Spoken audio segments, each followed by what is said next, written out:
Good afternoon, student. Today we are going to study the first chapter of class 9 physics, motion. So first of all, we have to understand what is motion.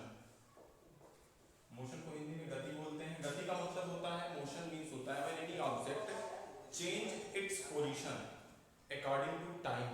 यानी कि कोई object अगर rest में रखी है, rest का मतलब होता है वो अभी रुकी हुई है. ये कोई ऑब्जेक्ट है, ये रेस्ट में है, अब ये टाइम के अकॉर्डिंग टू टाइम ये चलना स्टार्ट करती है यहाँ से और अपना पोजीशन चेंज करती है. ये फर्स्ट पोजीशन है इसका, और फर्स्ट पोजीशन से ये कहाँ चली जाती है, सेकंड पोजीशन पे.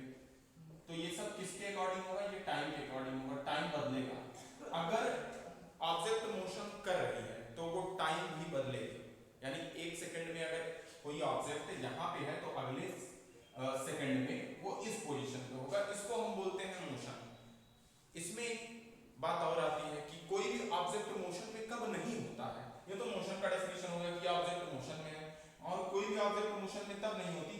जैसे आप लोग देखते होंगे कार चल रही है और कार के ऊपर कोई बंदर बैठा है या फिर आदमी ही बैठ जाए. वैसे आदमी नहीं बैठ पाएगा, इसीलिए बंदर का एग्जांपल अच्छा है. तो if a monkey sitting over a moving car, और वो कार और बंदर दोनों मोशन में है, आपको लग रहा है मोशन में है, लेकिन उस बंदर को वो कार मोशन में नहीं दिखेगी, या उस कार के रिस्पेक्ट में वो बंदर मोशन में नहीं है. तो इसका मतलब क्या हुआ, यानी एक ऑब्जेक्ट को मोशन में हम तभी कह सकते हैं जब हम खुद रेस्ट में रहें. अगर हम भी उसी के स्पीड से दौड़ रहे हैं, वो जितने स्पीड से दौड़ रहा है, तो वो रिलेटिव स्पीड हो जाती है, तो वो हमको मोशन में नहीं लगेगा. जैसे हम ट्रेन में बैठे रहते हैं, अच्छा एग्जांपल है इसका. ट्रेन भी मोशन में है और हम भी मोशन में है, तो हमको ट्रेन मोशन में कब दिखती है, कभी नहीं दिखती है. ट्रेन के अंदर कोई थर्ड पर्सन जब उस ट्रेन को वॉच करता है तो वो ट्रेन उसको मोशन में दिखती है. यानी कि जब दोनों ऑब्जेक्ट मोशन में हो तब उनमें से कोई भी मोशन में एक दूसरे के लिए नहीं है, लेकिन तीसरे पर्सन के लिए है. और कोई ऑब्जेक्ट, यानी कि ये ऑब्जेक्ट किसमें है, रेस्ट में है, एक दूसरे के लिए.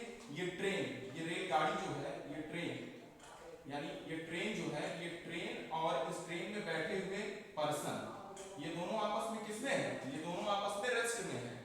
लेकिन कोई थर्ड पर्सन वॉच करता है इनको, तो वो जो है कहेगा कि ये दोनों मोशन में है. क्लियर होगी बात. और जो सेकंड पॉइंट आता है इसमें, सेकंड पॉइंट आएगा, the object as well as origin are moving in the same direction at the same pace.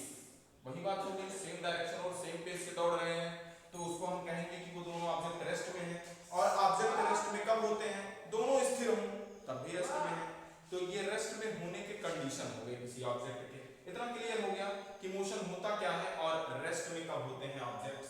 तो आगे की बात कर लेते हैं फिर से. वेक्टर और स्केलर क्वांटिटी, क्वांटिटीज की बात अगर हम करें, there are two physical quantity in whole physics. The first is vector quantity and second is scalar quantity. Vector quantity उसको कहते हैं जिसमें डायरेक्शन और मैग्नीट्यूड दोनों होता है. Such type of quantities having direction as well as magnitude. Magnitude का मतलब होता है, जैसे मैं किसी चीज को बोल दूं उसकी स्पीड कितने स्पीड से वो चल रही है, तो मान लेते हैं 2 किलोमीटर पर आवर, तो ये तो मैग्नीट्यूड हो गया. लेकिन स्पीड में डायरेक्शन नहीं जरूरी है, डायरेक्शन जरूरी होता है वेलोसिटी में.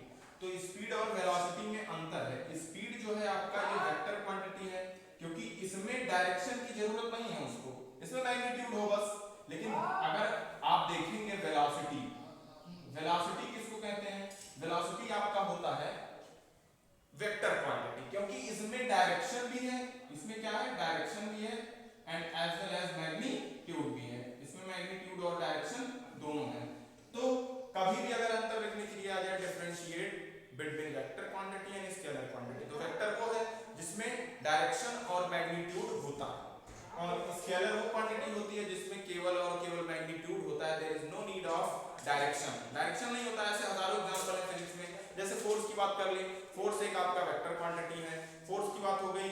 और ऐसे बहुत से एग्जांपल डेली लाइफ में टर्क है, फोर्स है, तो ये सारी चीजें क्या है, वेक्टर क्वांटिटीज है. वेलोसिटी है. स्केलर में क्या आता है, स्पीड आता है, मास आता है, ये सारी चीजें क्या हो जाती हैं. या फिर डिस्टेंस आता है, डिस्टेंस भी आपका स्केलर क्वांटिटी है. लेकिन डिस्प्लेसमेंट की बात अगर करें, अभी आगे धीरे धीरे समझेंगे what is the difference between distance and displacement. तो डिस्टेंस और डिस्प्लेसमेंट, स्पीड और वेलोसिटी, तो इसमें तो पहला अंतर यही है कि एक इसमें से वेक्टर है, दूसरा स्केलर है. क्लियर है बात. ऐसे डिस्टेंस और स्पीड के डिस्टेंस और डिस्प्लेसमेंट के लिए है। डिस्टेंस आपका स्केलर है, डिस्प्लेसमेंट आपका वेक्टर है। ये डिफरेंस हो गया है कि बहुत अच्छा डिफरेंस है। तो आगे धीरे धीरे नेक्स्ट स्टेप बाय स्टेप हम इसको समझते जाएंगे।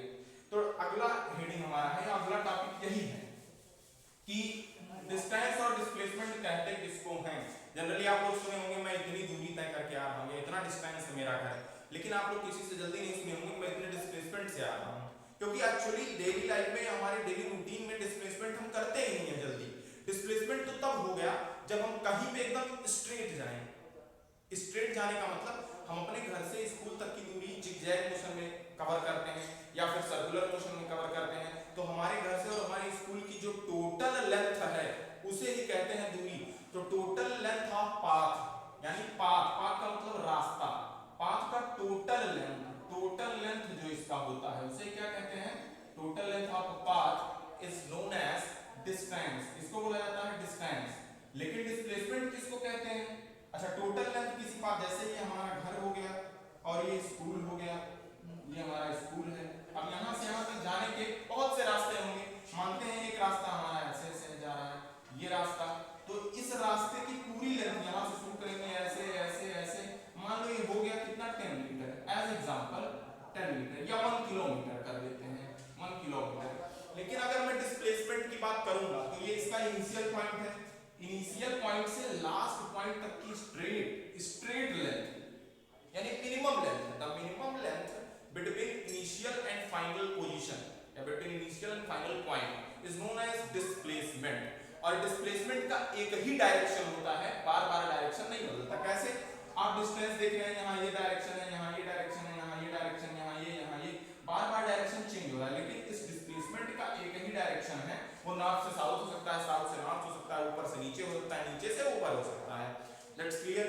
तो ये हो गया हमारा डिस्टेंस और डिस्प्लेसमेंट में अंतर। आप प्रैक्टिकली समझ होंगे कि अगर कोई बात करता है अपने स्कूल से और घर की दूरी तो उसको डिस्टेंस बोलते हैं, लेकिन डिस्प्लेसमेंट क्या होता है, सीधी दूरी, एकदम स्ट्रेट लेंथ यानी मिनिमम लेंथ हम कवर कर लें, उसी को बोलते हैं डिस्प्लेसमेंट। तो आई होप आपको समझ में आया होगा आज का ये लेक्चर। बस आज इसको यहीं पे फिनिश करते हैं और नेक्स्ट फिर कैरी करते हैं।